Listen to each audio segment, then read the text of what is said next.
Ooh. Or is it main 3? Okay, That's not me. All right, that's me. Okay, main 3 is me. You're main 1, and he's main 2. Okay, Main 2. All right. All right, cool. And yeah, we're about to go ahead and start in 3, 2, 1. Ladies and gentlemen, what's going on? We are back with another episode of South Florida Gamers Podcast. I am your host, the SilverbackSenpai, and joining me is my co-host with the most, Waluigi. Good morning, guys. Long time no chat. Looking forward for some fun today. All right, and our guest is none other than Pyro Dude 31. Oh, I'm on camera now? Hey, what's up, guys? Pyro Dude here, ready to talk it up with these guys, and I'm just excited to be here. Thank you guys for having me. Yeah, man, awesome. Not a problem. Yeah. It's about to go down. Okay. Yeah. All righty. So you can find I'm messing up already. You can find this on podcasts for audio listeners on SoundCloud, iTunes, Anchor, Google Podcasts, and Spotify. And of course, the video playback will be available on YouTube, which after the stream or whatnot, if you're gonna watch the video playback. But I highly recommend you do. But anyways. Yeah, man. So, Waluigi, let's recap from last episode where we had the media nut and, of course, hopefully we don't have any technical errors and issues like we had last podcast because, this thing died out on me. Yes. Yeah, it died out on us like towards almost the end of the podcast. I'm like, well, what the hell? Yeah. If I'm going to be real, guys, I had an existential crisis not realizing there's that many Sonic games. Because I thought there was just very few sequels and prequels. And plus, we also talked about our love of Pokemon and such, and how Game Freak kind of just had a whole mix-up with Mega Evolutions and such. Mm-hmm. Oh. Definitely missed that. I love Pokemon. Pokemon's awesome. What's your favorite? Favorite Pokemon or favorite season or Let's say season. Okay, yeah. Of course I'm gonna have to go with the Kanto region. Oh heck yeah! And that's GOAT. And this is all right. Let me take that. I like Pokemon before there were regions. It was just Pokemon. There wasn't I'm on season 14. No, there was just Pokemon. Charizard, the original. I consider them legendaries or pseudo legendaries. You still talk if you have a Charizard. Oh man, that guy's a beast. So. Oh yeah. I guess my answer to that is who is my favorite? Dude, Charizard. Dude, I remember having Pokemon Yellow, and I've had Yellow too. Yeah, and Yellow was one of the first ones where Charizard was able to learn Fly, because I never understood why they stopped that. Yeah, I don't know. When you had Blue and Red version, you couldn't use Fly for Charizard, but then when you got that, my Charizard, I'll tell you what he knew. And anybody who wants to go at me still, I'll still murk you. All right. First, he knew Flamethrower, Fire Blast, Earthquake, and Fly. Ooh. And if I decided to change out Earthquake, I would use it for Slash. But Earthquake was so powerful that it would just basically one hit KO a lot of my opponents. Right. So Charizard is GO. For that reason, Yellow version Charizard is the reason why he's GO. That's he can true. learn so many things. So that's my thing. I know that was last week's topic, but I figured. Yeah, that's good to start. Yeah. All right, so let's go ahead and we have our guest, Pyro 31, and I'll give you guys some background story of how him and I met, and that was I think last year on Flynn's opening, and I'm just going around with the camera trying to capture footage or whatnot, so I get great content, and then I'm seeing some people playing Mortal Kombat X, and I was like, oh. Let me get in on this. Let me catch a few bodies and whatnot. Because they don't know. I'm like, okay, all right. And the first few matches, the guy ended up beating me. Okay, all right, cool. Because I was still warming up, and then I'm just doing these combos. I'm doing these brutalities, and then that's when Pyro came in, and he's like, "Yo, can I play?" I'm like, "Yeah, sure. Come on through." Mm-hmm. And then we go at it a couple of times, and then that's how me and him met. Yeah, it was interesting because. I wasn't necessarily. I'm not a shy guy when it comes to gaming. If I see somebody who's actually good, I'm like, I don't like. Oh man, he's too good. I don't want to play. I'm like, I want to mess this dude up. I may have never played the game as habitually as I play other games like Street Fighter or Dragon Ball Z or Marvel vs. Capcom, but I'm a fighter, so I'll play games that are fighting based, and I'll learn the mechanics quick. So I played him. He messed me up a few times, and I won't lie. But then I was like, oh, okay. I didn't know how to bring out the fatalities and all of that. But I decided, you know what? Let me play him. And he was a cool dude. And then, he just always kept like he made his thing here at Flynn's, and I was like, you know what, man, you're cool people. So, Absolutely. and he takes it seriously in the sense, not too serious, like, oh no, it's this, but you know, his craft, your craft is definitely getting polished, or it is polished. Where I'm like, yeah, this guy knows how to play and he knows how to stream. Like that's a double whammy in my book. So.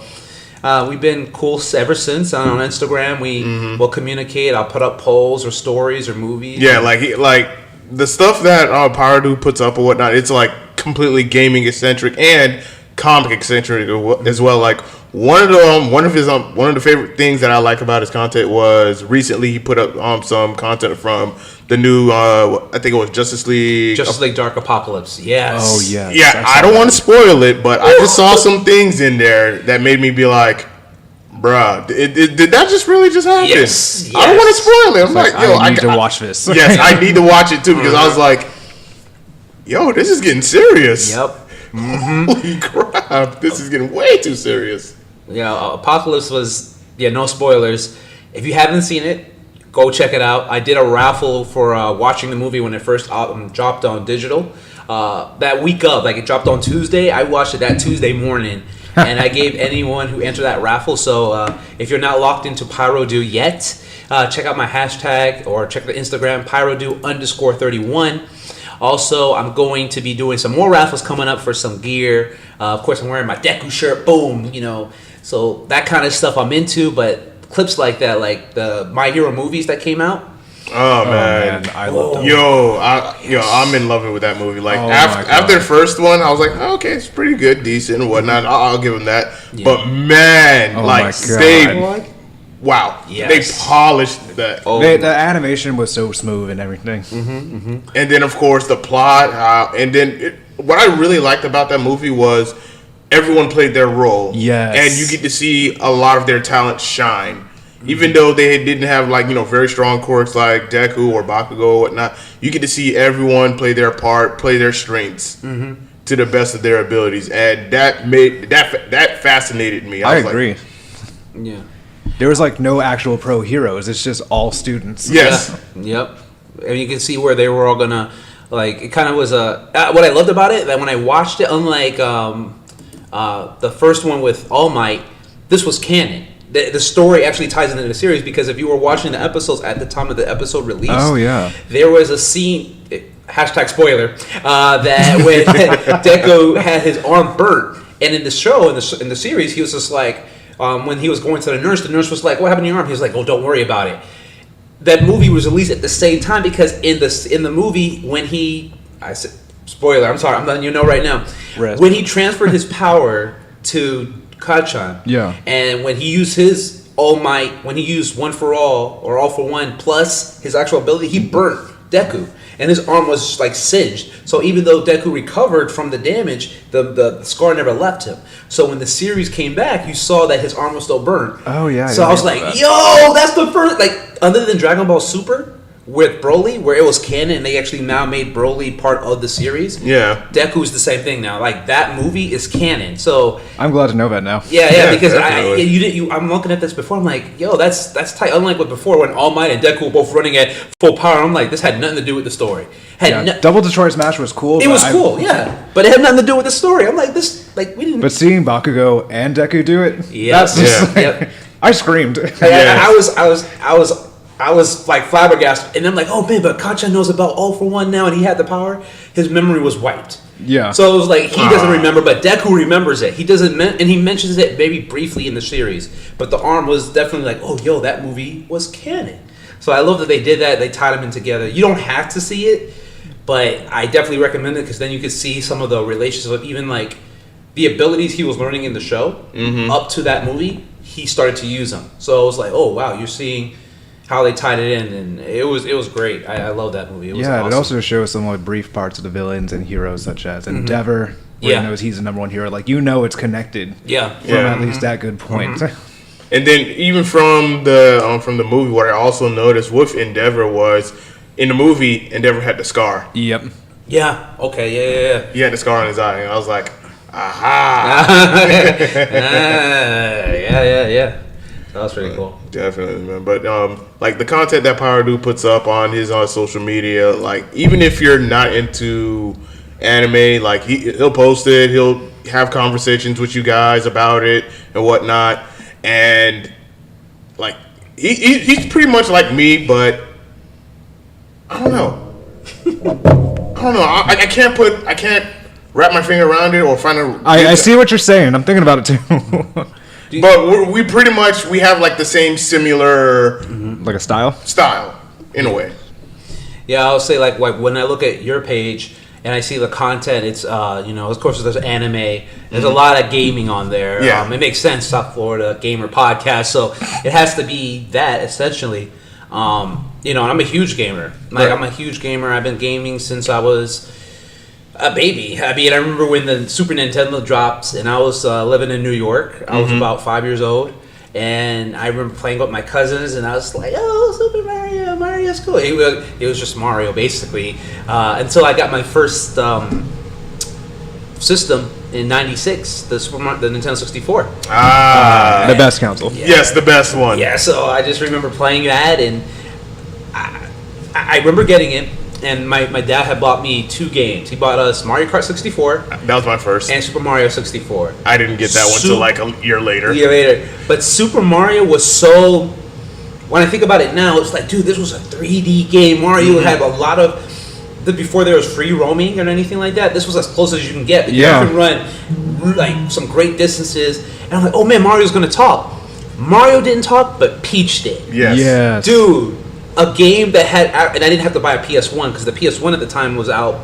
It was more of an expensive system, Right. And of course, a lot of those games had the ability where the characters had dialogue, like Spyro, Crash Bandicoot, Metal Gear Solid, like all these games that were coming out. Final Fantasy, where there was Final Fantasy didn't have dialogue, but they had cutscenes. Yeah. Yeah. So it's funny, like this was as close as I could get with as an N64 gamer. That oh man, I have a game with actual dialogue. So it's crazy how far like gaming's come in general, but just having a game with actual dialogue was like Mind blowing. Yeah. Like I was like starstruck when I first saw Super Mario 64 on commercials or whatnot. I was like, I was like, yo, I want this game. I want to get an N64. Like it was the thing to have. And then when you finally had the N64, you were just like, now I got to play all these different games and whatnot because they look interesting. And I remember having like a huge collection of N64 games like Legend of Zelda, Ocarina of Time, Majora's Mask, Mario Party 1, 2, 3, Banjo-Kazooie, Donkey Kong 64, Diddy Kong Racing, Mario Kart 64, GoldenEye 007, Wave Race 64. Oh my gosh. I wasn't even like much born around the time. Turok, Killer Instinct 2, Mortal Kombat Trilogy, Mortal Kombat 4. Parents said no to that one. I couldn't get Mortal Kombat. I had to sneak over to my friend's house. I'm sorry, Mom and Dad. I would sneak over to play it. I'm sorry. I'm letting you know. If you ever see this down the road, I'm sorry. Oh, hey, we got a comment on YouTube from Angel Lopez, my dad. And then he's just saying, oh, wow, I'm surprised you remember Sega. He said Pong being the first. This was done for the people to get used to the computer. That's true, actually. Yeah, That's true. Pong was way before my time. Yeah, I remember hearing about Pong. Yeah. I mean, it's cool, but I'm like, I won't lie, playing Pong now, like on the arcade, it's Right. like your reflexes have to be on point. Yeah. Or not, you're just like over here and the ball's like way over here, and then by the time you actually relax, the ball's like over there. So. Oh, yeah, that Pong machine at Flynn's right behind us. That's Yeah. wild. Yeah, it is. Like I'm like, of all the games that I've played, I just can't get it right with this one. And it's literally one of the oldest games out there ever. Yeah, it's one of the what do you call it, the pioneers of gaming. That's up there with oh my gosh, the aliens be like. You mean Galaga? Yes, Galaga. That's up there with that. See, I said that. Galaga was my Yes. stuff. So that's pretty cool. That's definitely one of them. Oh man. So that's something else. So I know that one of the things that that's trending right now. My brother plays it. I play some of it. Is Apex. Yes, Apex Yeah. Legends. That's my game right there. I got into it, I suck. So I'll be honest. Like I'll play Apex. I get murked. I'm good at reviving. So anyone who plays with Pyro Do Online, I am great at reviving. I'm that guy that helps you out. Same. But when it comes to actual combat, I'm like, dude, I'll put my weapon and I'll be powered it up. I'll have everything set, and then as soon as I get out there, and I'm like, I don't know. So I guess anyone who's been playing Apex since season 1 is actually really good. Whereas somebody like me who played a little bit season 3, season 4, here's season 5. What, bro? I skipped like Yeah. 4 seasons. Yeah. Yeah, like the meta has changed overall. Like some of the weapons that were good, like pre-season 1, are no longer good. Some of the attachments that they had in previous seasons is no longer there. And like they changed the shotguns. The Mastiff used to be a care package weapon, not anymore. Now it's the Peacekeeper. And I'm just like, well, I get the Mastiff now. But the only difference with the Mastiff versus the Peacekeeper is that with the Peacekeeper, you can hit people at a good medium distance, especially if you have the precision choke on it. With the Mastiff, you got to get really close, and man, does it wreck people at I close played range. enough Titanfall 2 to understand the gameplay. Like, it makes sense. Titan 2? Yeah, Titanfall 2 has most of the weapons. Yeah. Okay. Yeah. The only thing they replaced was the triple take. It used to be a double take. Yeah. Okay. Yeah, I like I said, like I know with the Mastiff, right? Mastiff. That was my weapon. Like I'm a close quarter kind of gamer. Like if you So put, the R99 would be your go-to. that was my weapon. go-to. Like I like that. We were talking about gears earlier. Oh my God. You know, I'm I like to close. be that guy who's like trucking it through it. I'm using like coal or whatever, coal trade, whatever. If you guys know that, and I get up in your face. But the problem with that was, even though I would be able to get close to a player, I wouldn't be able to last very long because I'm going after this one guy, and then like his 3 sisters are around me, and then they all jump me. So I was like, I didn't know what to do with that. It was terrible. Yeah, indeed. Angel says, what's the most violent game out there now? Should we all agree Mortal Kombat 11? Yeah. I say Mortal Kombat's Mortal definitely Kombat 11. the most violent right now. Like if you've seen some of the fatalities in Mortal Kombat 11, it's some of it makes me cringe. Dude, did you see Shivas? I haven't seen it. I saw the No. trailer drop. I saw it. I I've haven't not seen hers I yet. haven't seen it Oh yet. my I God. did see. Oh wait, does she like rip the head? Yep. It just starts like... Yeah, I saw that. I'm like, what the? You gotta wonder. These guys are sitting in more like who are making that NetherRealm. Who are like, let's make this more gruesome. And every time you think they can't up the ante, Yeah. they decide, hey, let's do this. Let's make his like. Let's put his finger up his butt, and then you put his hand through his throat and grab that same finger and pull it out. And then when the finger comes out, you pull out all his like who thinks of this stuff? Like none of that is Wakes up bright and physically early in the possible. morning. Like, I don't know, man. That game is just so. Like some people need to be psychologically evaluated. Yeah, I don't know. Like, Because Yeah, I agree. it's too much. I oh, can't. yeah. Oh man. So I had a question from one of you guys here on Pyro Do, and of course I'm gonna get to it right now with it posted. Bear with me. There it is. I love the pitch. That was perfect. All right, there you go. So, well, that's not it. There it is. All right, here we go. Upcoming game console releases. You guys wanted to know about that, so we were actually just talking about that earlier when it comes to, of course, the Xbox X and the PS5.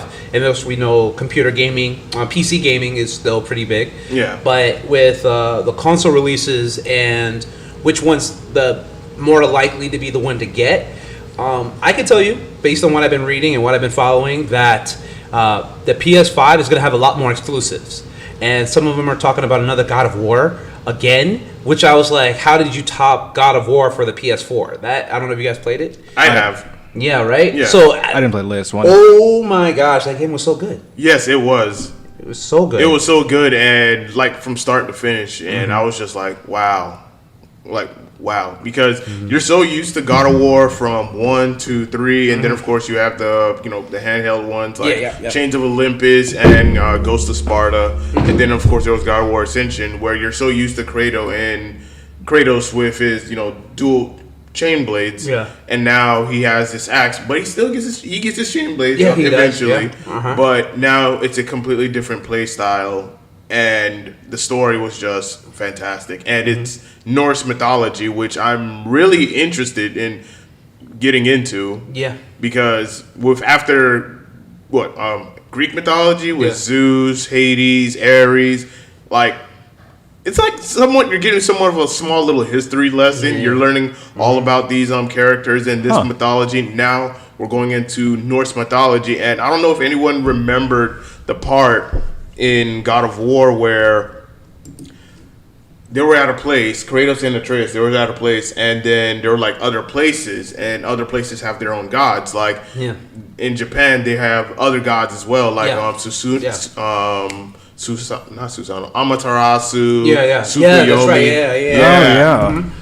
That was actually a game, wasn't it? Amaterasu was a game with the dog. The dog had the ability. Yeah, Okami. Yes. Amaterasu was mentioned in there. Yes. And then, of course, if you think about Naruto for some reason, Flame, Amaterasu was the Sharingan's ability, I think. Yes. So, but yeah, that was one of the games that I remember when that was mentioned. Oh, Amaterasu, that's cool. So. And then, of course, you also have Egyptian gods in there as well. They were also mentioned as well because it's like, wow, like you have your Greek mythology gods, you have your Norse mythology gods, you have your Japanese mythology, and now you have your Egyptian mythology. It's like, it is so interesting. So it's like, what I took from that was, this game could go on for long. Yeah.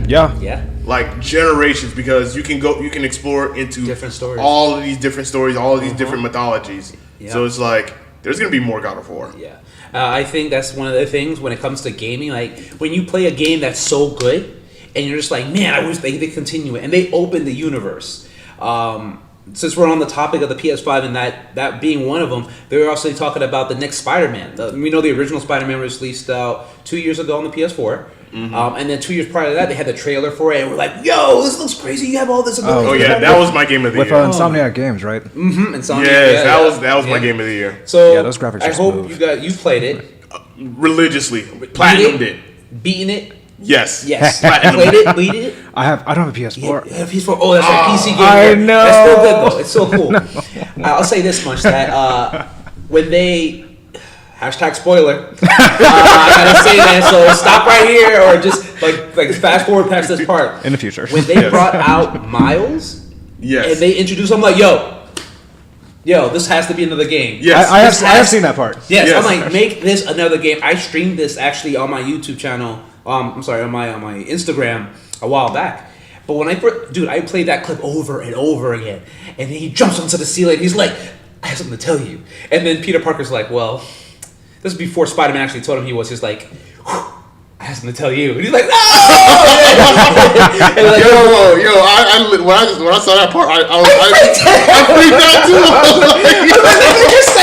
Take a second one. So they're talking about making that and putting it on the PS5. And of course, Spider-Man, when it was released for PS4, was just an exclusive. So tough luck if you didn't have PS4, you didn't get to play the game unless you went to your friend's house or if you found a way to jailbreak it and put it on their PC. But when you play it on the system, it's so much different. I'll be honest with you. So they're saying they're going to make a second one, and they are going to put it on the PS5. So that's kind of pushing me back toward the PS5s. I was an Xbox guy at one point for Gears, because that's an exclusive for Gears. But if I had to play Gears or Spider-Man, Spider-Man's the way to go. I'd probably choose Spider-Man too. I'm not gonna lie to you. Yeah. Okay. So that was just something else that I was looking at.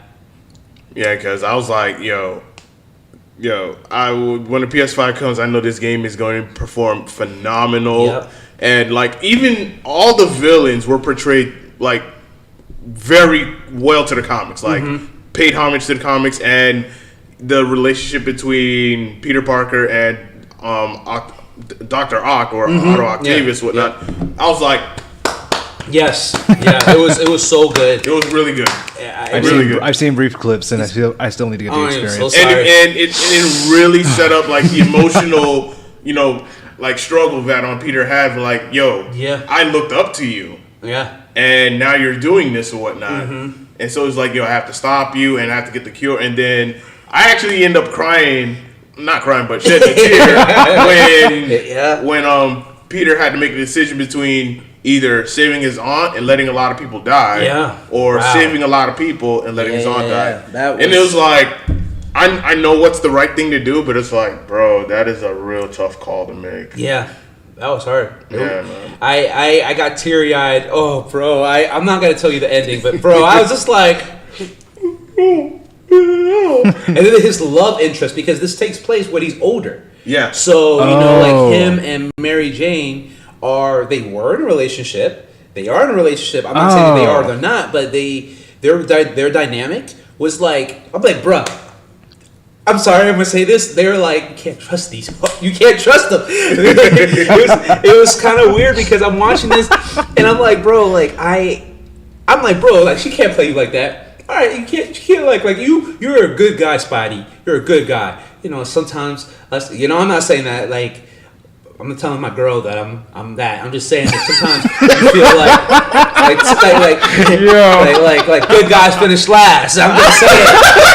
I'm not saying all of that. I'm just saying, So I love you for just saying. I'm like, no, like Spidey got played, bro. But that dude, it was like a movie. It was like a legit. It did look with the graphics. It looked like definitely like a movie. The fight scenes and everything, and this isn't actually one of the trailers when Spider-Man's fighting the Sinister Six, basically. Oh, yeah. Oh my God! So like, Spidey, get up, bro! Like, get up, bro! I saw that. He's all torn up. I'm like, oh my gosh, that's crazy, dude. Yeah. So Spider-Man 2 on the PS5, and we freaked out with the graphics on PS4. Yes. They're saying it's actually going to run on Unreal Engine 5. So it's going to look even... Oh, my Lord. Exactly. Yeah. There's stuff on YouTube where you can see that, Yeah, and then, of course, the best thing about the game is you can literally go anywhere. And there's no loading, like going into another area. Like, what's that, PS2 you said? Or the Spider-Man 2 for... Oh, yeah. You just mentioned it, like, the old Spider-Man. That was like... It was like, huh!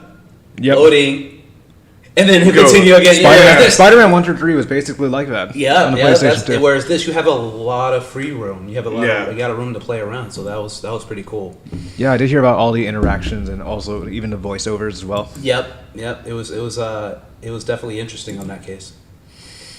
So I know one of the other things that we were talking about was just like the EA to announce like HD remasters of sport games and stuff like that. Mm-hmm. So, I mean, thoughts? My thoughts is, listen, if they're going to start remastering games, which a lot of people who grew up playing EA games like myself, there's a couple of games I would like to see remastered and come back. Fight Night? Ooh. Please bring back Fight Night. I used to rent that for Blockbuster. That's how old I am. I played it on the PSP. PSP, yeah. That's one. I also would like NFL Street to come back. NFL Street! Oh my God! I remember that. Oh my God, dude! GameCube brought that back. They tried to bring it back, and I remember, I like playing Madden. I did. I grew up playing football. I played football. Same here. But then I'm like, I need something with a little bit more. It was basically football for the nerders, like the nerds, but with that grunt, that animation, you throw a football. It was more arcadey. Yeah, it was more arcadey. Because NBA Street. Oh yes, was just like that. I was playing at my cousin's place. Yes, exactly. So NBA Street was just like, there was one that they released later on, and DLC before DLCs. It was unlockables. Yes. Mario, Luigi, and Peach. Yeah, I remember that. They were one of the characters. I remember this too. I remember that. Yeah, they can. Oh my gosh! But NBA Street, they should EA games that. Yes, bring back NBA Street, bring back NFL Street, bring back FIFA Street because FIFA was another one. Yes, was it? That's right. I didn't know that. Yeah. Oh my gosh! They touched almost all the platforms, like the big ones, the big three. Yeah, basketball, soccer, and football. This is the weirdest game that I'm probably gonna say that I want to see remastered, but Harry Potter. I ain't gonna lie. Really? I grew up playing the Harry Potter game. EA made that. Surprise. We're talking about all these sports, and he's like, Harry Potter? I'm like, this is real. I know, you're right. Harry Potter. That would be crazy, though. Yeah. There's a lot of games that, in all honesty, the games were ahead of their time because of the story. Mm-hmm. Now, could you imagine bringing that same story to the new graphics we have today? That would just... That'd be fun. Blow my mind. I would be honest with you. And the last game I would like to see remastered, but I know it's like a bit dated because it was very popular during a certain generation. You may know where I'm going with this one. I'm scared to know. Because I've answered one of your questions when you said best fighting game. Def Jam. Yeah, Wait, we talked about this. Oh my God. Yes, Def Jam. Bring that back. Yep. I seen you post about it, and I remember my brother getting it. Once again, parents were sorry. That was one of those games that it was.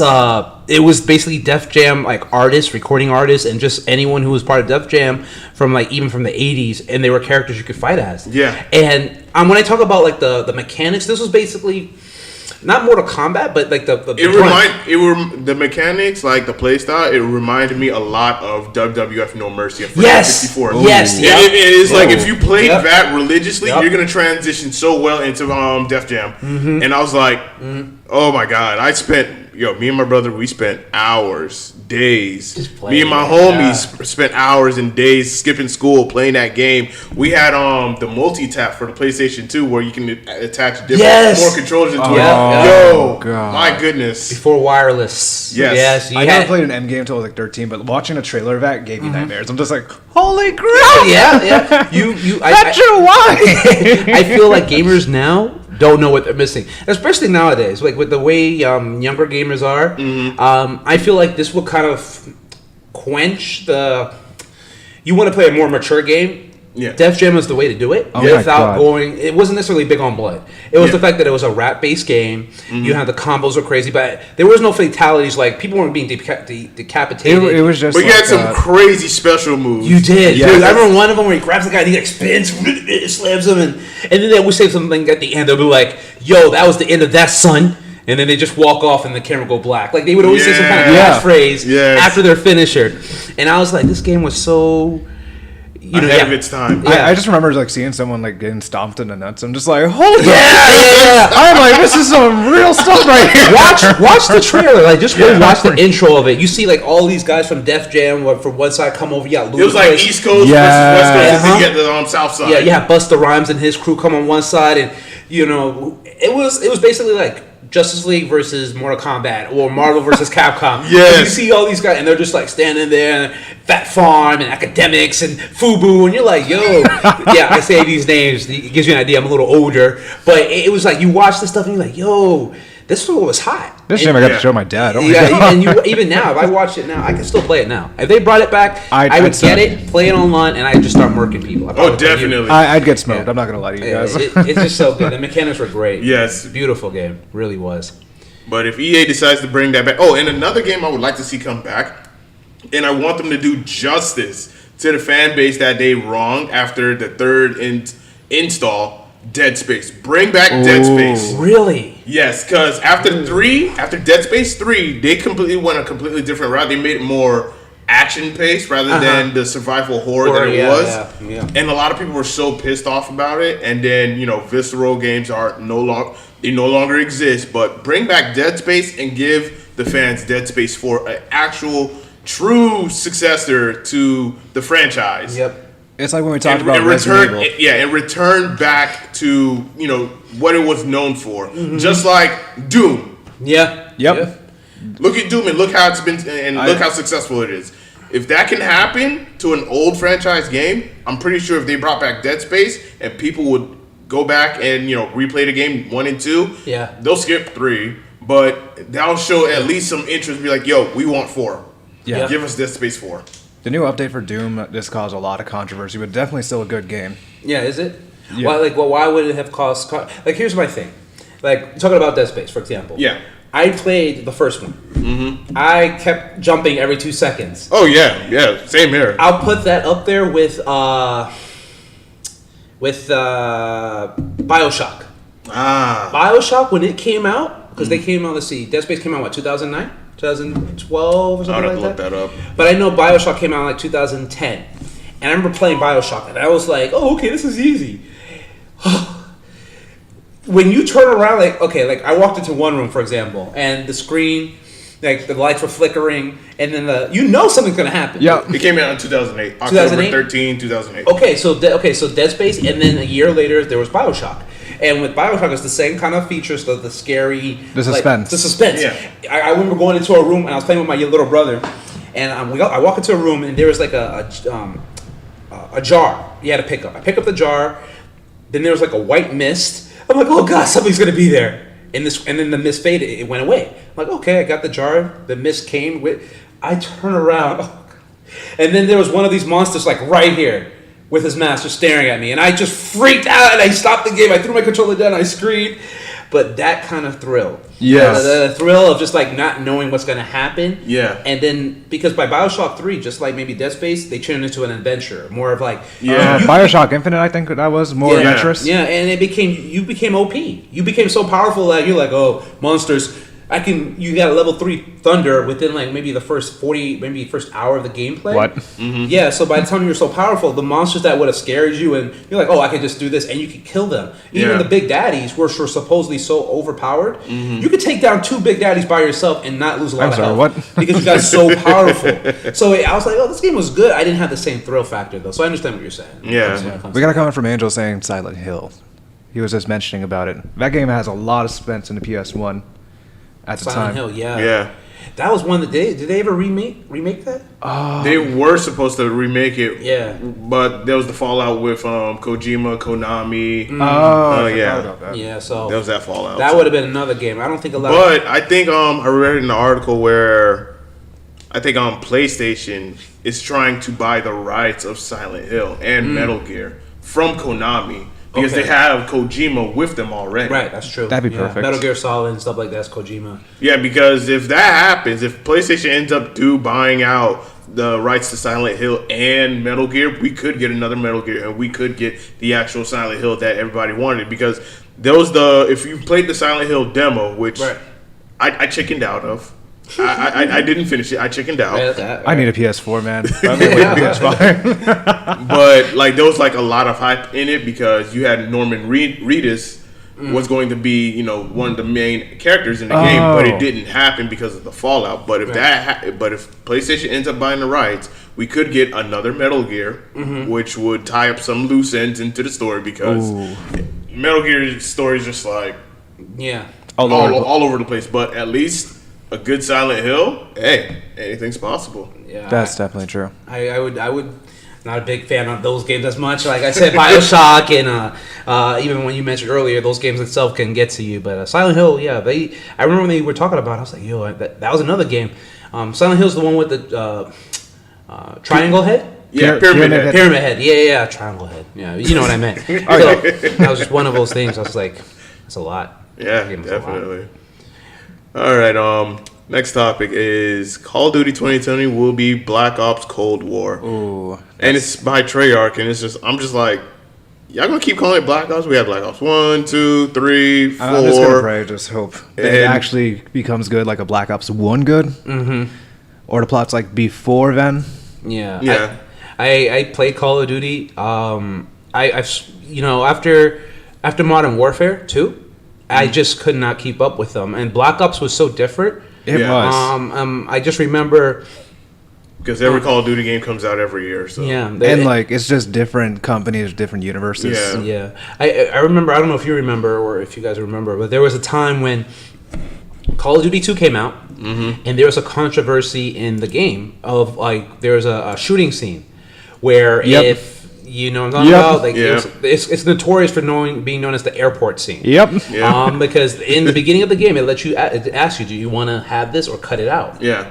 Because they said at first they made it mandated where when the game was released originally, it was forced that you had to do that scene. Right. But people were coming out like, "Wow, this is so insensitive with all the stuff that's happening. Yeah. Why would you make someone want to do that?" So they gave people the option: if you want to do that scene, you can play it. If you did, I'm not going to say what I chose. All I'm saying is that scene in itself was very sensitive. It was. You basically became a terrorist for that moment. I chose the option. I'm gonna just let y'all know. I chose the option. I'm not gonna lie. Because I'm a savage like that. Oh, God. I was it didn't give me the option at the time, so I played it. Please don't shut us down for that. We're not we're all good people. We're just saying that's part of the gameplay. Listen. I've been playing violent video games since I was age 6, and that was the very first Mortal Kombat, and I turned out to be an okay human being. If you want to know a really violent game of all time, and this game has not been topped yet, that is what is it called? I feel like I know where you're going with this. Is it a fighting game? Yep. No. Wait, no. No, it's not a fighting game. There's a fighting game that's just as notorious though. Because I was thinking, I forgot the name of it. Manhunt. Oh! For the PS2. God, that game was. Yo, I was like, I think that's up there with Slaughterhouse. Yeah. Slaughterhouse was another one. Like Yeah. I just remember watching clips. I'm like, it was blood for everything. Like everything was blood. Pick up like everything was just yeah. I remember. I actually didn't play that game. I just watched clips. I did too. Now, as an adult, as a grown man, Kid Pyro would have been crying. I couldn't do it. Oh my gosh, no. And then you also had the Punisher. The Punisher also had a game as well. And my goodness, that game was violent too. Yeah, that game was really violent. Yes. So. Wasn't there a scene? There's like some of the like finishers is like I remember one. There was a oil frying. Yeah. And the guy, he grabs him and he's just like fighting. And you have to press square and he's like fighting, and then you just put his face into the burning oil. I'm like, Compared to the movie, it's just wild. Yeah. I'm just like, I'm good. Yeah. So No. I played. I played these. You can keep that. You can keep that over there. I'll be Yep. alright. Yeah. But with Call of Duty, like, I'm like, okay, another Call of Duty. Yeah. Yay. I'm hoping it has a good plot or at least decent multiplayer.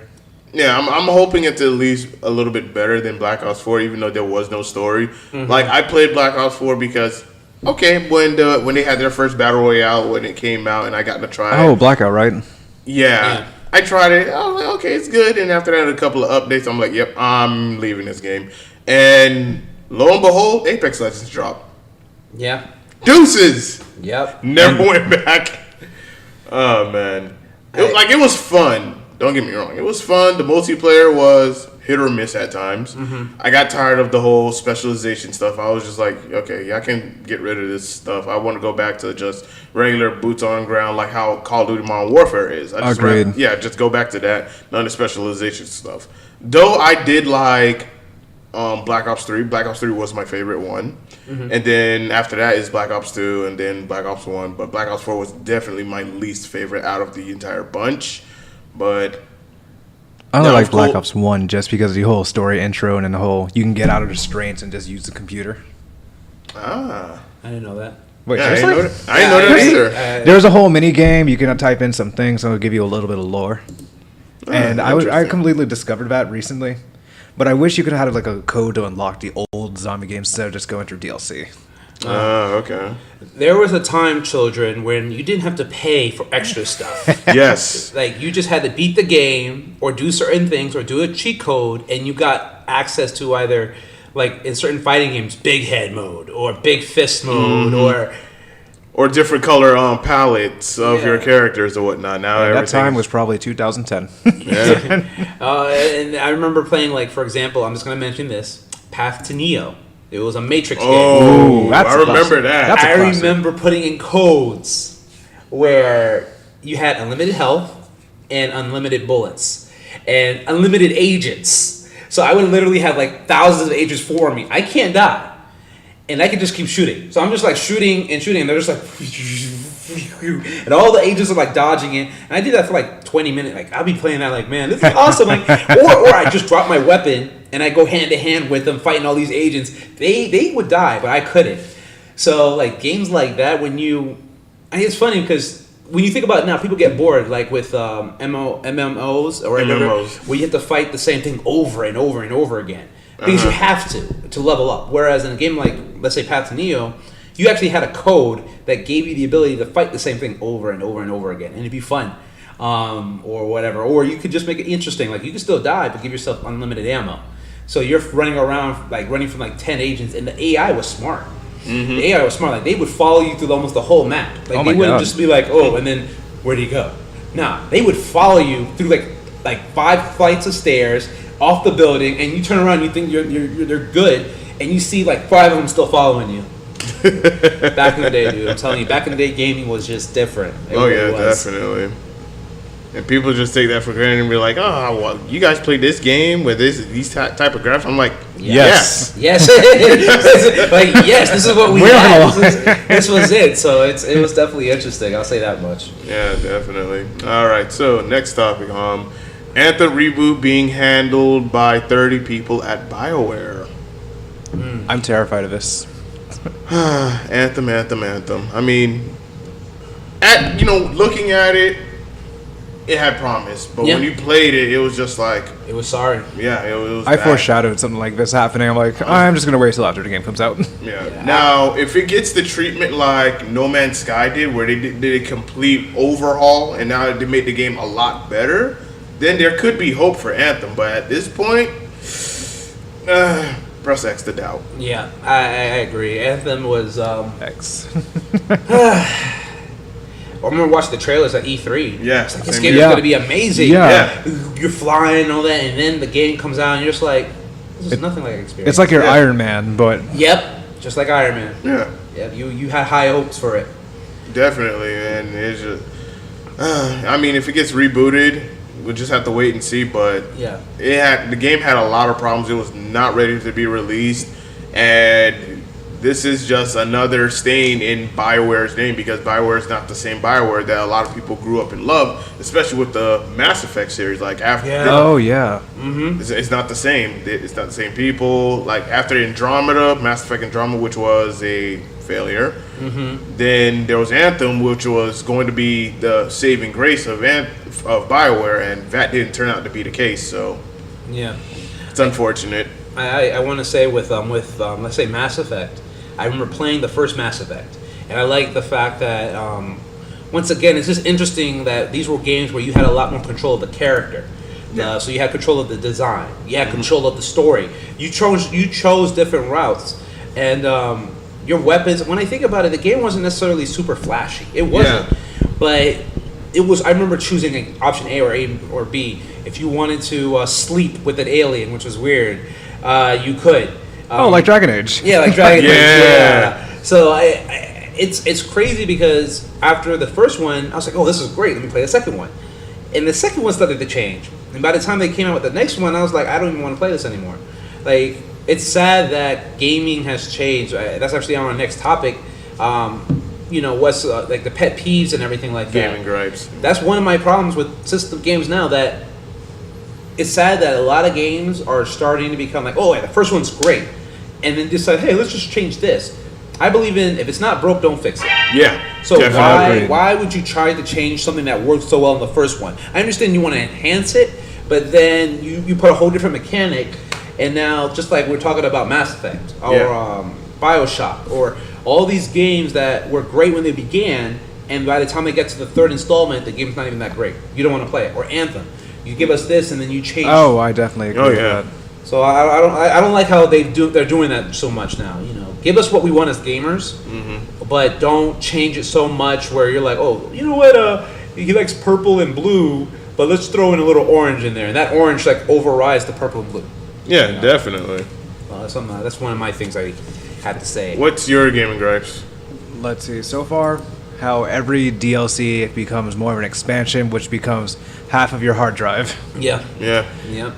Like we were talking about this earlier, but Warzone and Call of Duty. Oh God, yes. It's 180 gigabytes. Jeez. So you basically got to jump to a terabyte now if you want to keep up with the games you have. Yeah. Yeah, they just keep feeding the updates that might be either bugs or fixes or more content added. Yeah. That's unnecessary. Yeah, I'm just like, bruh, this is...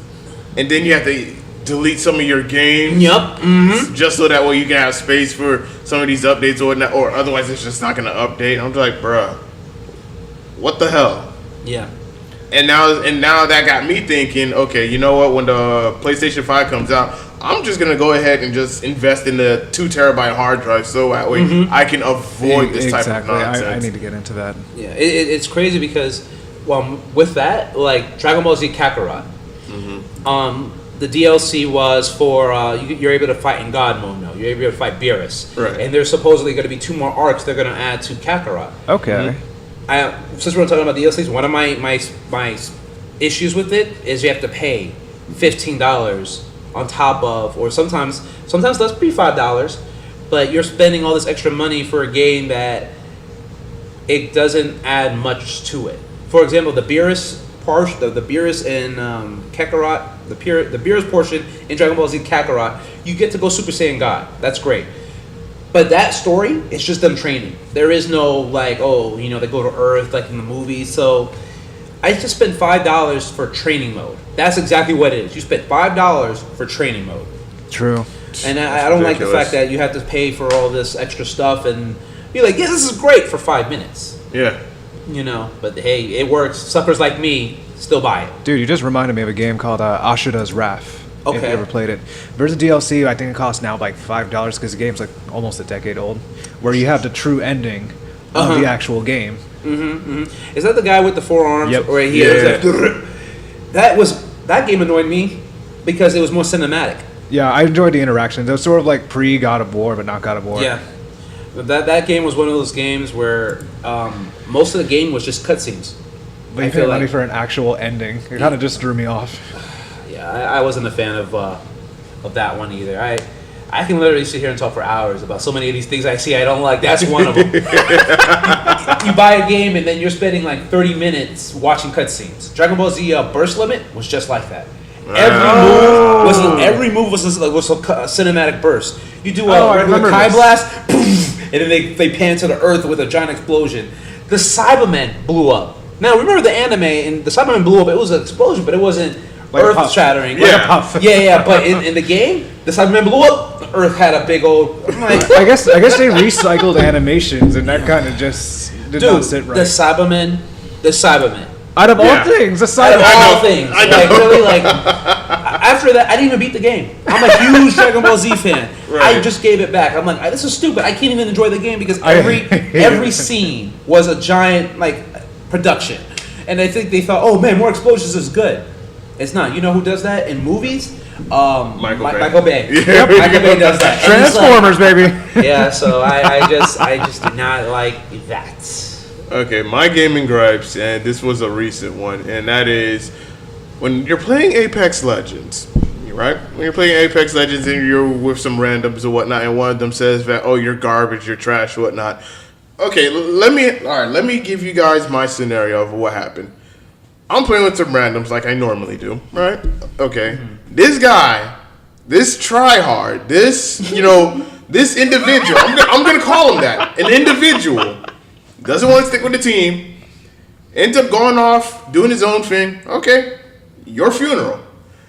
He gets downed because people are going to jump on you when they see one random person just running across the field. Like, what do you expect? Run with the group so that way, hey, I have 2 other meat shields that I could use to protect myself. That's how I think, and that's how everyone else thinks of me. I'm fine with that. It works. He gets down, he gets dropped. He's like, hey, pick me up. Someone come pick me up. And after that, now me and the other random, we're going to go there to try to go save him and whatnot. Then they finish him off, so now we have to go grab his tag. And then my other teammate, he gets down, and then, of course, gets eliminated, and I'm the last one left.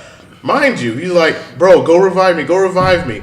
And then I'm like, I'm trying to, but I'm getting third party. So you have one squad there, another squad, and then there's me. And I have 2 tags. And I have no health. Oh, I felt this. And I have no shields. Yep. And then the guy's screaming in the mic, yo, use your health, use your shields or whatnot. And after that, I get killed and then eliminated. And then he gets on the mic, starts cursing me. I was like, yo, you suck, you're trash, you're garbage. I'm like, first of all. And then I turn on my mic. I said, bruh, I had no shields, no health, and you're telling me I'm garbage? You got eliminated first, not me. Yep. I got more damage than you, and I got more kills than you, and you're telling me I'm trash. No, you're trash. You suck. No, I suck. No, you suck. So that's my gaming gripe, because that happened recently, and I'm just like,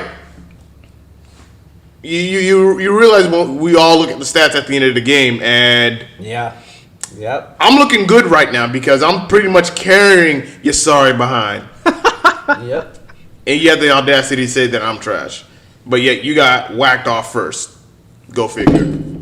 So that's my gaming gripe. Yep. Oh yeah, I think we talked about this before, but mine is like people messaging you in the middle of the game, or at least trying to taunt you or antagonize you. Yeah. Like, oh, you suck. It's like, wow, you're trash for spamming. I'm like, I did not spam. I just hit combos. Then just to mess with him, I just send him a random emoji. Right, It right. makes sense. Do you guys think it makes sense that with guys who try to like get you amped up, that do you think it's possible? Like those guys who do that are the same ones who. Let me put it this way: do you think it depends on what game you're playing? So let's say you're playing a game where you have to be on a team. That people are more quick to say, "Oh, you suck." But like, okay, I'm in Dragon Ball Z, and I'll play in the fighting community. I've gotten where it's like, hey, good match. Yeah. Good job. Like, that was fun. Yeah. Whereas when there's a game where like a team, you stink. I don't understand why you were born. Your mother hates you. Like, why would you? I feel that. Yeah. Like, so does it make a difference? I guess this whatever game you're playing, does the reactions differ? It depends. Like sometimes it depends on my mood and the type of game that I'm playing. Like if I'm playing against, like if I'm playing Mortal Kombat 11 and I'm playing against someone that's just being real toxic, and I think I put that in my highlight reel. Oh, I channel. saw this. Yeah, yeah. Like I beat the dude and I had spawned, and then he was like, "Dude, you're not gonna give me mercy or whatnot." I gave him mercy and I still beat him. And then the second time that we fought or whatnot, I'm like, I'm not gonna give this guy mercy. I'm gonna give him a brutality. The man cursed me out, and I'm there laughing. Because it's like, when it comes to like fighting games and I see people being toxic, it's like, oh, I'm gonna even be more toxic. Like, I gotta play now. Yeah.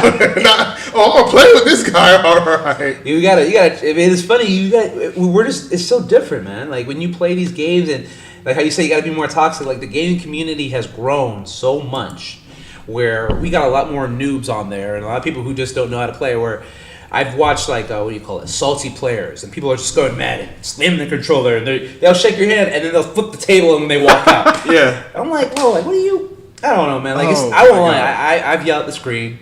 I've said some things, and I'm just like, this is stupid, but it's out of fun. Yeah. I'm not serious about it, but some guys are legit serious about it. Oh yeah, definitely. Like you ain't getting paid. Exactly. Right? So why does it matter if you won or lost this now? And Yeah, when we first met, I saw someone like punched a wall in Super Kombat. Yeah, like and Mortal Kombat. I'm like, okay, this is too much pressure now. So I mean, I'll be honest. I mean, if you're even making money gaming enough where you can survive, if you lose a match, unless you're getting paid for winning. If you're just getting paid to play, hey, it is what it is. Yeah. Get better at it, of course. Yeah, definitely. But I mean, if you're playing a game and you're going to gaming tournaments, like I've entered tournaments, I've played in Smash tournaments, I've won and I've lost.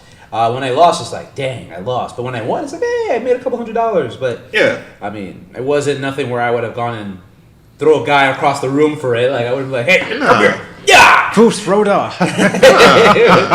So that's just, I don't know. That's something to think about. For me, anyway, when it comes to gaming. Yeah. And I also had another gaming gripe, and this was like on weeks ago, and I think I made a video about it. It was on Tekken 7. There was this one dude. He came into the lobby, right? And usually every Sundays I always have like a Tekken 7 session. Yeah. And this one random came into the lobby or whatnot, and he saw one of the players at a very, very high rank. And he had a lot of wins, and then you see the percentage, 100%, because he's winning everything. He done waxed through the entire lobby at least a good 7 or 8 times. He's that good. Oh, wow. Yeah. And I'm telling this dude, play him. He was like, oh, I don't want to play against this guy. I'm just like, so let me get this straight.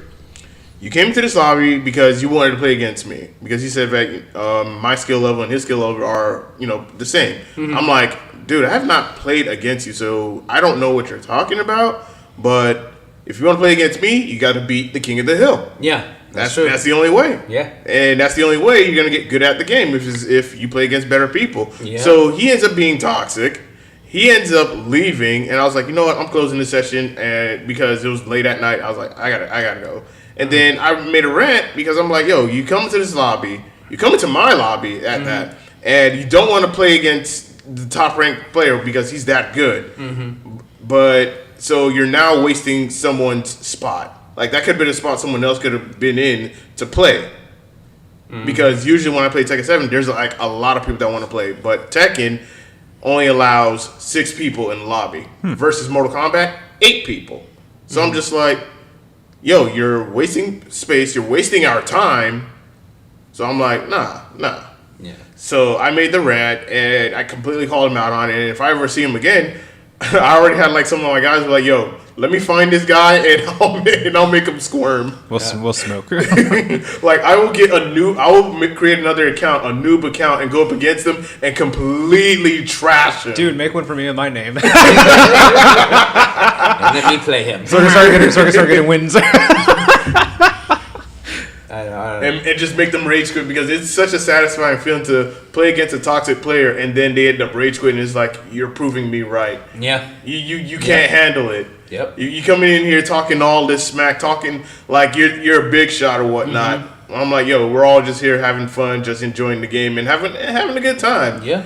Yeah, there's nothing wrong with going on there, and I'll taunt people. Like, I'll make little jokes, but there's a way you can say something like, "Man, you suck," and that's funny. Like something like with your tone of voice changes that. Where it's just like, "Man, you suck," like you really do. You're garbage. Like your whole tone can change that same comment and make it toxic. Yeah. So you play these guys online. Like I go online to have a good time, to relax. Yeah.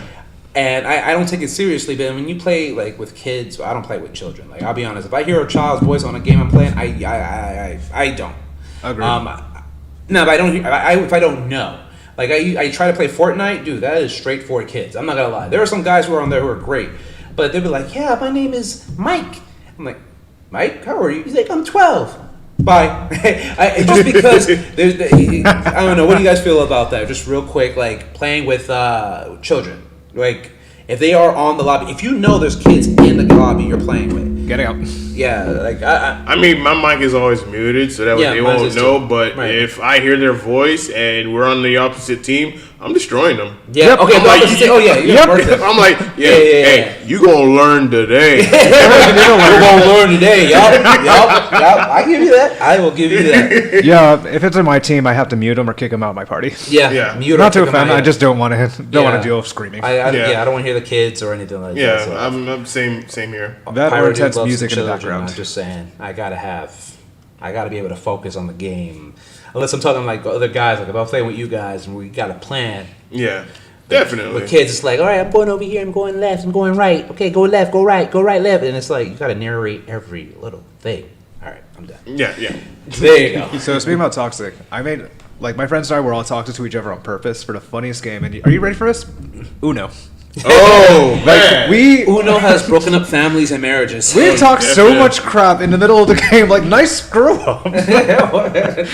I was playing Uno with my girl, and she murked me. I'm not afraid to say. I'm man enough to say it. And I even made it where I cheated, and I still lost. I legit, she looked at something, I grabbed another card, and I was like, oh, fuck, I got +4. And I put it back down, and she's like, oh, and she's still... I lost $100 that day, too. Oh my god. That's so bad. Dude, we need to do an Uno game at Flynn's. That would be awesome. I lost $100, and I cheated, and I still lost. Cheaters never prosper. It's so true. Oh my gosh. Okay, Uno game at Flynn's, that'd be interesting, but at the same time... We'd kill each other, probably. Nah, it all depends on the rules, because everybody got different rules. Because- I got different rules. Because the Uno games are online, they have like either 0-7 swaps, you can call the bluff on your +4. Then they have no. I don't even do all of that. I don't do the whole bluffs or whatnot, or challenge the +4. It's just like, yo, +4, you drawing 4. You drawing 4. Yeah, And if or they- you can stack cards. Yeah, and if another person draws 4, drops another 4 on top of my 4 that I just dropped, that means, hey, you picking up 8 cards. Picking up the card. That's right. Yeah, we did it to a point to where we had like +2s. I had a +2, one person had a +2, one +2, +2, +2. Someone had a 12 cards. What? Oh my gosh. I remember. Nobody wants smoke from me. I remember having the Uno game at my house, and this was like years ago with me and my boys and whatnot, and it got violent. It got violent. Because it got violent. Like we was like, we all was coming in, when we first came in, we're all having a good time and whatnot, but when it gets serious, like everyone's down to like their last few cards and whatnot, we all looking at each other like we trying to figure out your faces, and after that someone starts the chain. Boom, boom, boom. And then there's the no Uno, or like you about to call Uno and that other person called Uno. Like, no, it's no Uno. It gets violent. Unos in my house are violent, honestly. It gets violent. I'm glad I have the online version. Family since it's fun, watered people. down. Family fun with Uno. It's better than Monopoly. Real time. Yeah. We don't curse in our house. We don't play that. I curse in my games. Monopoly's a curse word. We don't do that. That's awesome. Oh my god, we're gonna get along. Monopoly, when you say that, you're swearing at somebody. So we don't do that here. We do not do that here. Oh no. It is what it is. All right, our next topic is your top 3 gaming consoles and why. So we'll start off with you. So we all agreed Nintendo 64 is one of them. Yes. So I'm going to start with that. I've grown up to Xbox, so I'm just going to say the Xbox One since it has more exclusives over time. Mm-hmm. But the last one I'd say is the PS2. Okay. I grew up playing specifically PS2. Like Jack and Dexter was my main game. Very good. Yes. Wise man. Very wise, sir. I know. I shout out to my dad for getting me that. But then I grew up to Tekken. Okay. That's what's up. Tekken, like, 2 was my original game, and then I stopped at Tekken 4. It's I mean, alright. Tekken 4 was the lowest point of the Tekken series. Yeah. Yeah. That's crazy. All right, that's cool. All right. You. Let's Your see top here. 3 gaming consoles and why. Top 3 gaming consoles. I actually did a poll for this on Pyro Do. Like, what's one of the games you could just play over? And the game that I could play over, it happens to be on the N64, Legend of Zelda Ocarina of Time. Heck yeah. Yeah, definitely. 8-year-old Pyro, I remember beating that game. I remember playing that game in the mornings and just be like, all right, so N64. I have one question. Sorry to cut you off, but Yeah. how did you enjoy Water Temple? We I never talk about Water Temple here. We do not do that here. No, the Water Temple was one of them. Like, I couldn't do Water Temple. Bro, I remember getting so mad and going to Walmart. This is when they had gameplay books and Yes. looking through it. Like, okay, I'm stuck here. Like, you have to change the water level consistently. It gets annoying. Even as an adult, when I have to get to that level, I'm like, I wish I could just like skip it, but you can't. You can't like skip like in games now where you could just jump to another level and just like maybe level up or do something and come back. No. Nope. You have to do it, and you need weapons in there to continue the game. Like you get the, I think you get the orb that lets you go deeper in that level, right? And you get the tunic that breaks water. You get, yeah, that's it. You get And the then tunic the before you iron even get to boots. that level, right? So Yeah. you can't skip that because you need this to continue the game. I hated that level. God, I hated that level. Just swimming in video games used to scare the crap out of me when I was younger. Really? Yeah. That's interesting. Like Jack and Dexter when you had with that shark just following you and you hear the heart pounding. Yeah. So Jack and Dexter would be like your Legend of Zelda? Yes. That's pretty cool. So, yeah, so that would be it though. Legend of Zelda and 64. I was an Xbox guy, so funny enough, Xbox One. Oh, I'm not sorry, the Xbox 360. Oh, yeah. Okay. I still have mine. Because I played Gears of War on there. That was actually the reason I got it for that. It was Gears. That game changed me. Yeah. Oh, yeah. That, and then I ended up being, I want to say mine's a similar years, PS2. I remember I was a young adult when the PS2 came out. I was like 17, 18. So I remember playing God of War. God of War was so new. Oh my Yes. god. And people were just like, "Oh, get God of War." I remember, you know what? In Halo, both systems came out around the same time. I remember skipping school to go play Halo when it first came out. And this is online capabilities were still very in the infancy. Yeah. So you just had your friends come over and play split screen. Yes. Yep. Bro, I would be playing that for hours. Yes. Bro, I had a friend's house Oh who my had gosh. like one friend brought an Xbox 360, never dated LA. Yes. Yes. Yes. We You had to played 8 make up your players. own. Like, Yes. your own, and It then was chaotic. Yes. we called man days. Like my friend would bring a TV set up over there and set up over there. Oh my gosh, so good. That reminds me Yes. of that one meme where everyone's just all on a PC playing CS:GO and one guy's taped up to the ceiling. Yeah. Like, that's the energy. Yeah, That's the energy. Yes. Oh yes. my that- gosh, yes, it was so definitely. good. All right, and for me, of course, N64 because of the that was my childhood.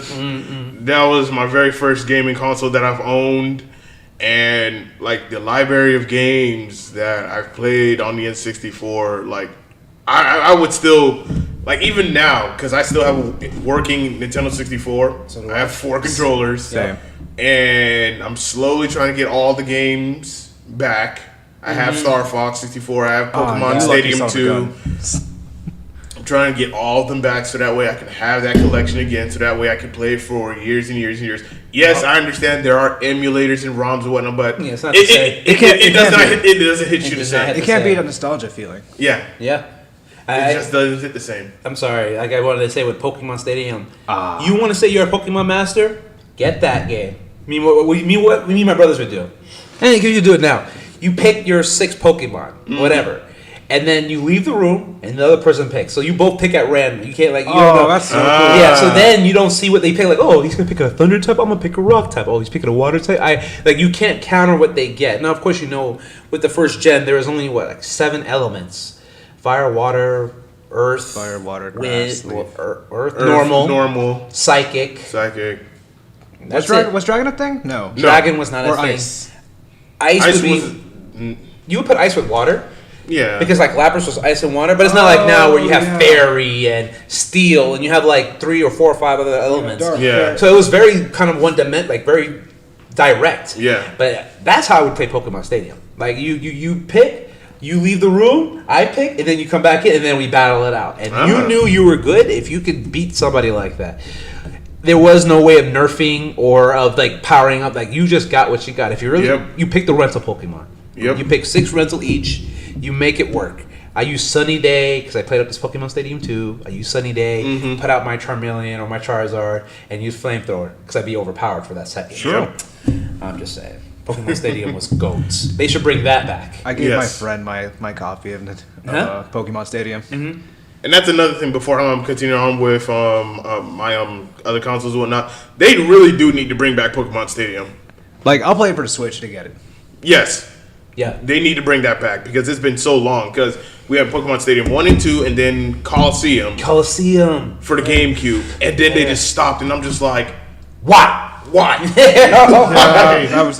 That was saddening. I'm like, now you have all these other Pokemon games, Diamond and Pearl, Sun and Moon, Sword and X and Shield. Y, Sword and Shield. And it's like, you have all of this. Where is Pokemon Stadium? Why can't we have a Pokemon Stadium? I understand y'all don't want to do a sequel to Pokemon Snap. Yeah. Nobody does. I was okay with that. Yeah. Pokemon Snap doesn't want to do a sequel to Pokemon Snap. Yeah, that I can understand, but Stadium, like, come on. Like, even if you didn't want to play the RPG of Pokemon, but you just want to do the battle, just only, like, why can't we have that? And, of course, now, since people are now playing online, could you imagine? It'd be brutal. it'd be awesome. Yes. You go on there and you want to be a real Pokemon master. It's basically like how they had the Pokemon card game battles. Like you could do that. Oh, Imagine yeah. having that same concept for this Pokemon Stadium. Yeah. And then you just become the best where there is. And unlike with all, like, how many Pokemon are there now? Like 800, 900 Pokemon? 850 something. I've lost 850? track. Yeah, so, I mean, let's keep it to 150. 250 at max. It's more interesting than 800. It's crazy. As long as there are not too many starters, because starters are overpowered at times. Like the newer ones. Are they? Really? Yeah, like you have Swampert from Gen 3 who's water and ground. That's true. So he's not affected by thunder. That's true. Yeah, that's a good point. Then you have Torterra, who is grass and steel. Is it? Is it steel type? I think he's grass and ground. I might be wrong. Okay, grass and ground regardless. See, Venusaur back in the day, just grass. Yeah. Grass and poison. Yeah. That's it. Yeah. You know, and that's why no one picked him. I'm so sorry, Bulbasaur. And Empoleon is the one with water and steel type. Who? Empoleon from Gen 4. See? This is what I'm talking about right here. That's what I'm talking about. Back in the day, Charizard was fire and flying. Yeah. And then Blastoise was just There's so water. many Yeah. You know, and then you have Venusaur was just grass and poison. It wasn't like now, and I like that because, but then it's hard to counter that. You have How do you you have too much diversity going on. Yeah. For Pokemon. Yeah, way too much. And it's just like... Bulbasaur. Yeah. Like, if they were to bring back Pokemon Stadium, I would say... How could I put it like this? Because there's so much Pokemon that you have to go through, like, manually. I would say if you have, like, one of the previous games, like, back in the Pokemon Stadium for the N64, if you had the transfer pack, you can bring some of your... Yeah. I still have mine. Yeah. I still have mine. I would, and then if you had Pokemon Stadium, I'm gonna say this last thing. I'm gonna let you finish. Was when you had Pokemon Stadium, they had the Game Boy Tower. Yeah. And if you wanted, you could play your Game Boy on there. And then if you beat the stadium in Pokemon Stadium, you had you can unlock Dodrio or Doduo or Dodrio speeds. So you could basically play the Game Boy game on the system in speed time. It was speed running before speed running. So I would go back, put all my Pokemon, I would put them in the Pokebank in the Pokemon Stadium, delete my Pokemon file on the actual on the game pack. play it on the N64, speed run it, unlock the Pokemon name, because you can only get one starter, right? Right. So I would restart it like 3 or 4 times to get all 3, Bulbasaur, Charmander, Squirtle, level them up, put them on my team. Pikachu, I would do that. I would get like multiple Thunderbolt TMs, multiple Thunder TMs, Fire Blast TMs. Dude, there were so many ways to strategize and make your team the ultimate team back brutalities. then. Yeah. I know one of the complaints though was Hyper Beam. I'm done. I'm done. All right, and my second console would have to be, of course, the PlayStation 2 because of the library of games. Yes. This was during my middle school, high school year. Yep. My goodness, This was my elementary school. Yes. There were so many games for the PS2, and me and my friends, we spent hours.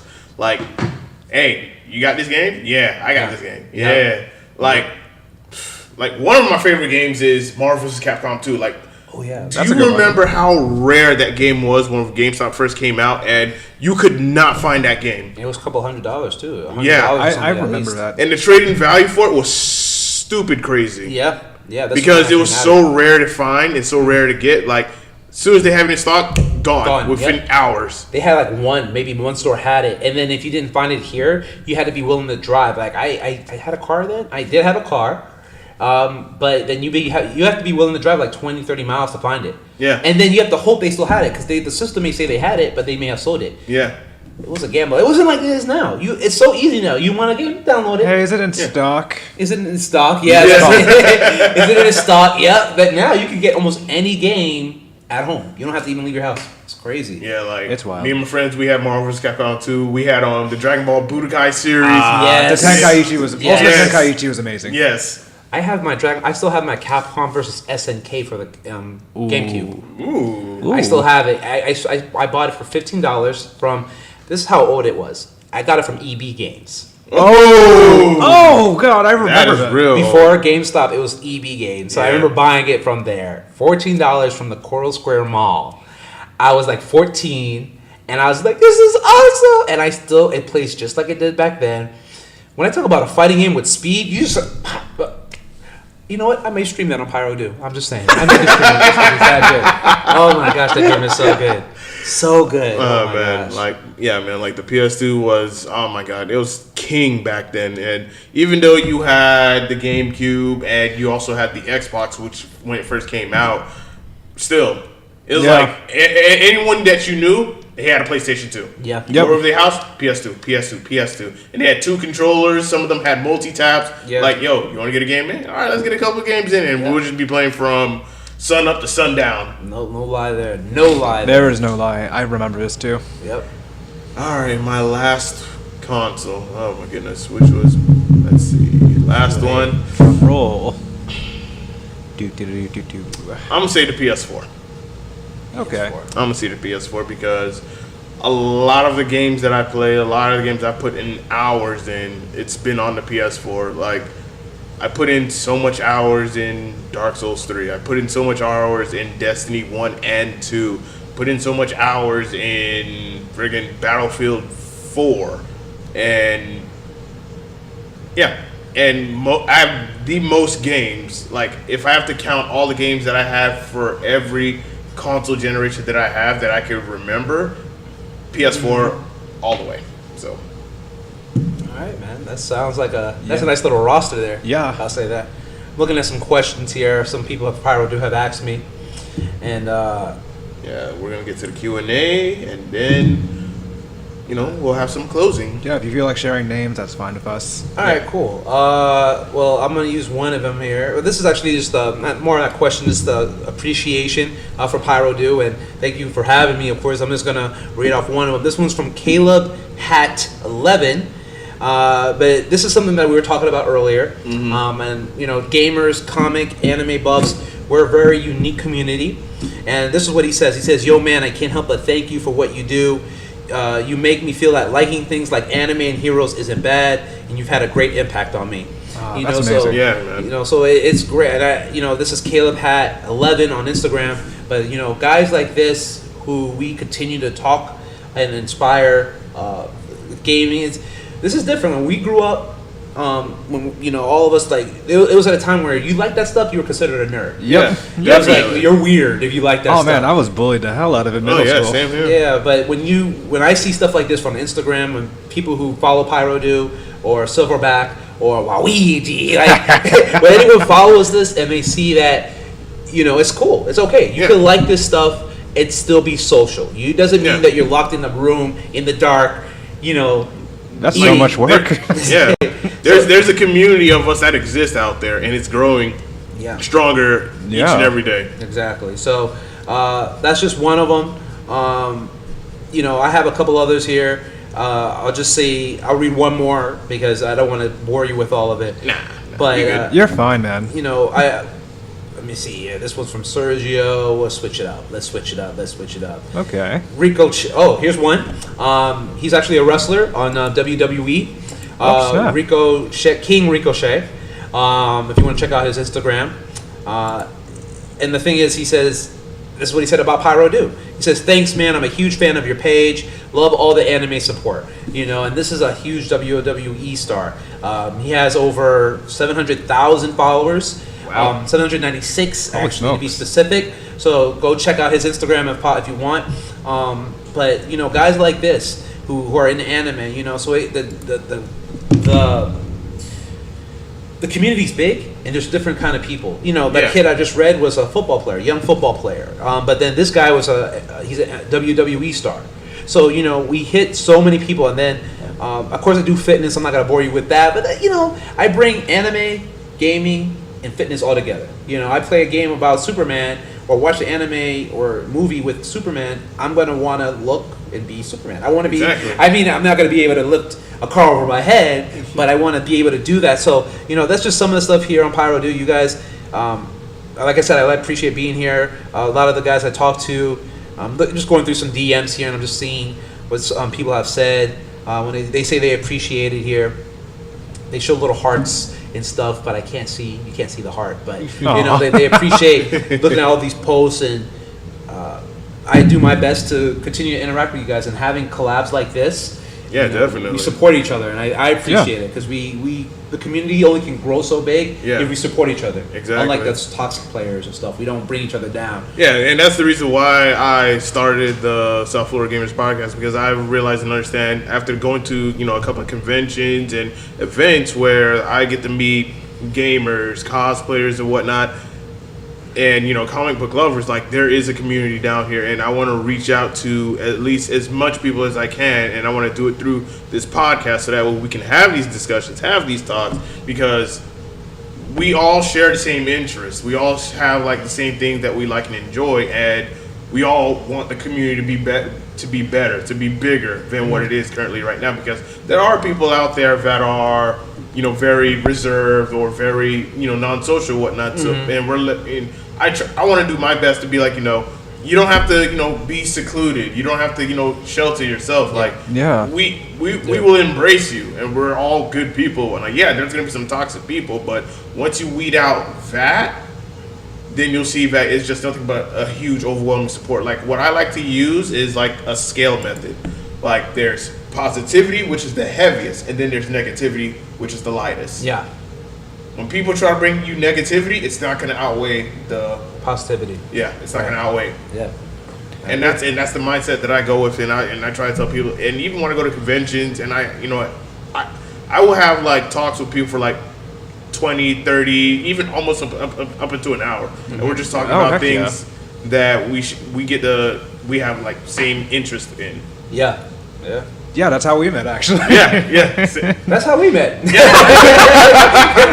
Just gaming. That's how we met. So. Yeah. And then coming here to Flynn's Arcade, I interact with a lot of people, and whatnot, and everyone has a different story. Yeah. But it all comes down to the things that we like, the things that we enjoy, hence why we have the relationship that we have. So that's something that I'm always truly thankful for each and every day. Yeah. I definitely am too. You have any more interesting questions or gaming suggestions? Well, we've been on here for a minute, but I know I have stuff for anime coming out. Just looking at some of my older stories right now, and it's just crazy because a lot of people are asking me about some of the new animes coming out. And just be brief. I am an anime buff. Same here. So Same. we're all anime buffs here. So Fire Force was one that we're talking about, and then this is actually a suggestion I got for one that I'm going to start watching on. Made in the Abyss. I don't know if anyone's heard of that one. No, I have Doesn't sound not. familiar. It was suggested by Joshua DJB, so I'm actually gonna check that out. And there's just a few other animes I'm gonna look at. Lifters who look at my stuff. Ultimate Gamer is actually another company, or it's actually Ultimate Gamer you might want to check out.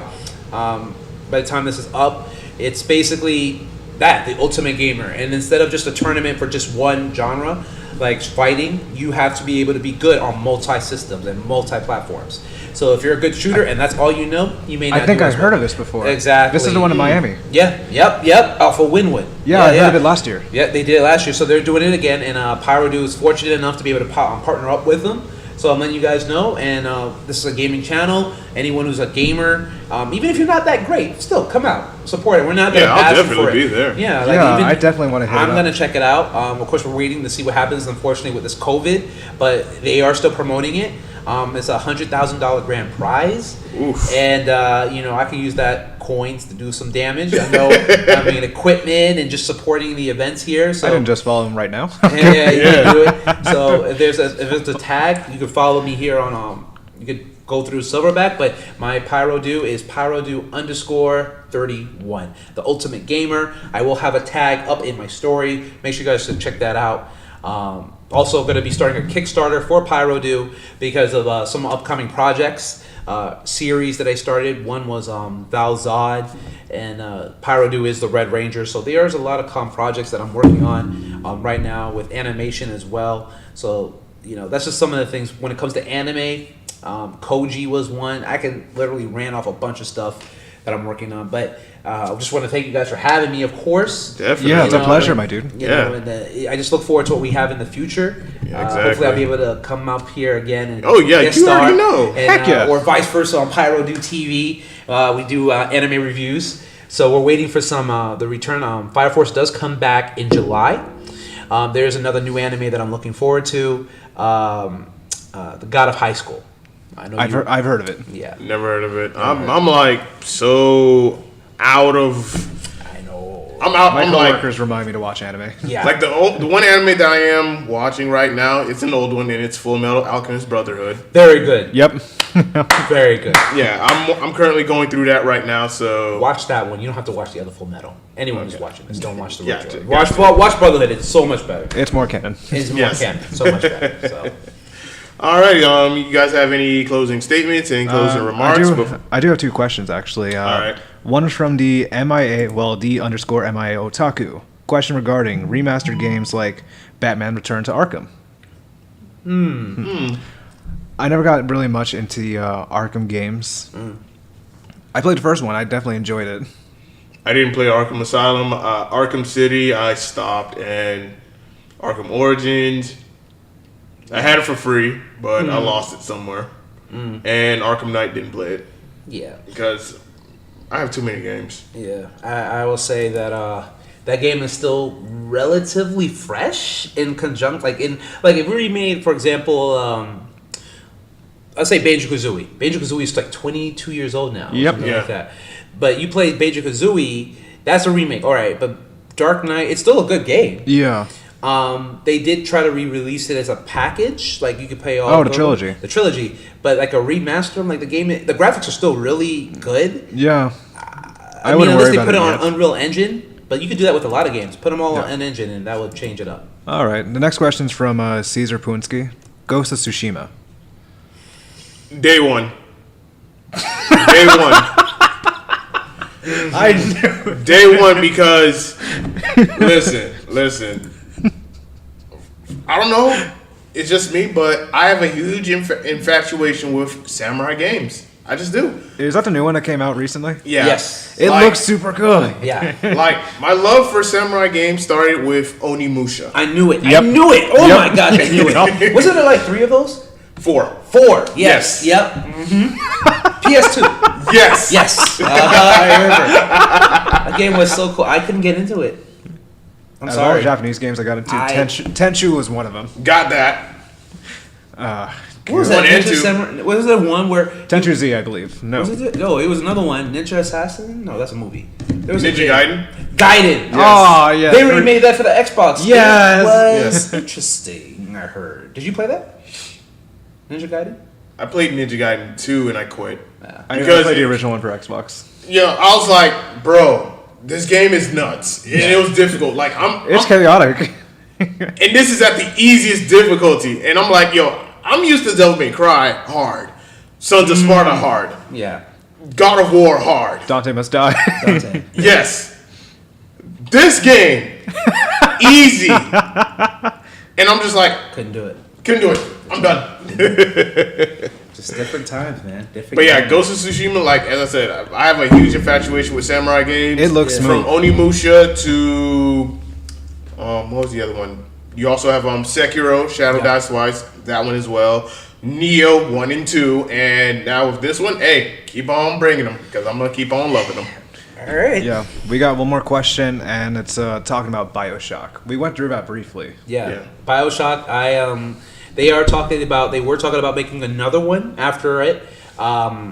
It's after Infinite, and we'll see that what they're saying with that was I'm hoping they said they want to go back to the roots of Bioshock 1, not Bioshock 2, and not Infinite, because those, like I said earlier when we were talking about it, Bioshock became where the characters were overpowered. Right. You got so powerful where in the first one it took forever to become where even when you got to like you tapped off all your powers, your telekinesis, your fire, you still had to fight with the big daddies. They were still strong to hold their own. Whereas in the other ones, they kind of made it like, oh, you know what?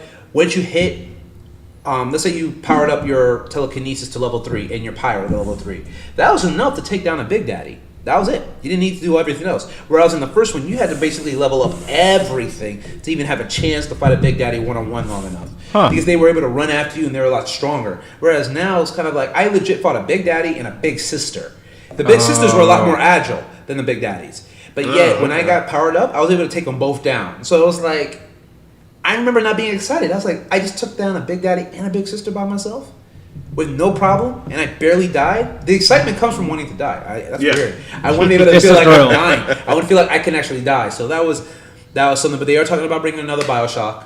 Hopefully they go back to the roots of the first good. one. Yeah. If they do, I'm sorry for all you baby gamers.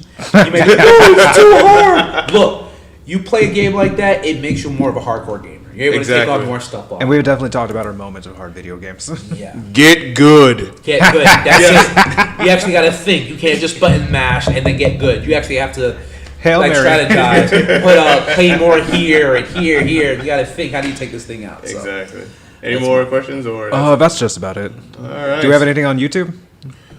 Let me go ahead. And Let's check. No? Okay. I don't use it. All right, we can go ahead and wrap this up with a bow on it and call it a night or day or whatever. Yeah, Yeah. still daylight. Yeah, 11:26. Alrighty. Well, guys, this concludes episode 4? 4. Yeah, episode 4 of the South Florida Gamers podcast. And I would like to thank, my co-host Waluigi being here with me, and of course our guest Pyro Do. Oh man, thanks for having me, man. It was great to be here with both of you guys. And Yeah, it's just to awesome to meet talk you. Games, anime, movies. It was Exactly. cool, and there's so much more to talk about. Oh yeah, there's definitely a lot more, forward to but hopefully in the future, instead of just going for like an hour and 30, we're gonna go for like 2 hours, 3 hours, or however long we're gonna do Yeah, it. But yeah. hey. Yeah, I definitely agree. Yeah. But once, everything starts going back to normal and everything gets, all the events are happening, whatnot. Oh, definitely. Next year, we're going to have like a lot more to talk about. Right. Can't wait for it, man. I'm looking forward to it. Yep. All right, guys. Well, with that being said, I'd like to thank you guys for watching and tuning in. You can be sure to check out the podcast for audio listeners on SoundCloud, iTunes, Anchor, Spotify, and Google Podcasts. The video playback will also be available on YouTube. And be sure to check out Pyro Do on Instagram, YouTube, and where else? I actually am making a Facebook also. Nice. So it's going to be pyrodo_31 Gaming Corner. So check that out. I'm going to be talking about, it's going to be called Gaming Corner, but I'm going to have more stuff for there. All right, so check me out there on YouTube, on Instagram. I'm bigger there, but I'm working on a Facebook page also, so I'll have that for you guys locked in on Pyro Dude TV. All right, and if you need help on your Facebook page, especially streaming wise, I got you. He's the man. Yeah, the man. I got you. Alrighty. All right, Waluigi, anything you want to close out with? Don't really have much. Definitely thank you for being here, Pyro Do. Yeah, no problem, man. You got to keep being a light in the community when you can. Yeah, it's great to be here, and it's great when you have support with everybody here, and even the people who follow me on Instagram, or you make the suggestions, and I'll keep it going. All right. All right, man. Alrighty. All right, y'all. And with that being said, until next time, and as always, you guys be safe. Y'all be good. Stay positive. Stay motivated. And most importantly, stay classy. We will catch you guys on the next one. On the next one. On to the next.